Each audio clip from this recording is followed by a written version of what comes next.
Today we are also testing the sanding pads from FastPlus. Whether this is also a measure that can work, whether this is also a reasonable brand, we will also test that out.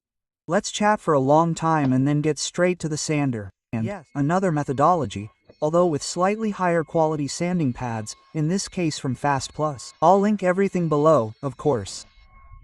And here we have other pads in there. They're all P3000. In this case, 1 thickness.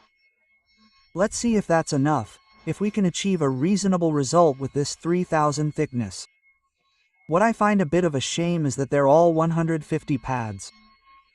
That means we only have the large pads here, which are actually almost too big for the headlights. But we're going to cut and destroy a couple of them, so to speak, in order to get into the corners.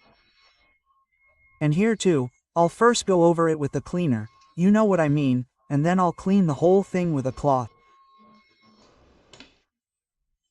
Yes, and then I put the whole thing on the polishing machine, in this case from Batoka, and sanded it down using the wet sanding method.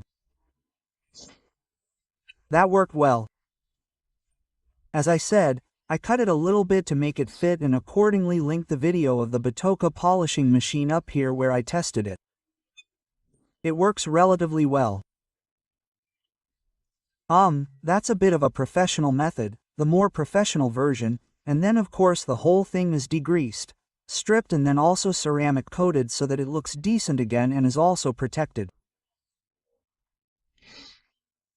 Or rather, I also polished the whole thing intensively beforehand and it really looked relatively good again.